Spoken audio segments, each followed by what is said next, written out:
Hello students, competitive ఎగ్జామ్లో time and work నుండి ఇలాంటి మోడల్స్ క్వశ్చన్స్ ఇచ్చినప్పుడు ఎలా చేయాలో ఇప్పుడు చెప్తాను. క్వశ్చన్ ఏంటంటే A can do a piece of work in 6 days and B in 9 days. How many days will both take together to complete the work? So first ఏంటంటే A ఒక వర్క్ కంప్లీట్ చేయడానికి 6 days పడుతుంది, B ఒక work complete చేయడానికి 9 days పడుతుంది. So వీళ్ళిద్దరూ complete చేయాల్సిన total work మనకు కావాలంటే ఎల్సిఎం ఆఫ్ 6 and 9. 6 and 9కి ఎల్సిఎం ఎంత? 18. సో ఏ అనే వ్యక్తి 18 parts వర్క్ చేయడానికి 6 days పడినప్పుడు 1 dayకి ఎన్ని పార్ట్స్ కంప్లీట్ చేయగలడు? 18/3. సో 18/6 3 parts వర్క్ కంప్లీట్ చేయగలడు 1 dayకి. బి అనే వ్యక్తి టోటల్ వర్క్ని కంప్లీట్ చేయడానికి 9 days పడితే 1 dayలో ఎన్ని పార్ట్స్ వర్క్ చేయగలడు? 18/9 అంటే 2 parts వర్క్ చేయగలడు.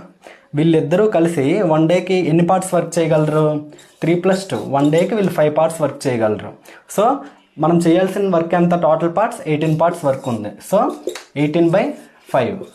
5 1 jar, 5 3 jar and 5 6 jar. So వీళ్ళ దగ్గర ఉన్న టోటల్ 18 parts ఇద్దరూ కలిసి వర్క్ చేస్తే అది 3.6 daysలో కంప్లీట్ అవుతుంది.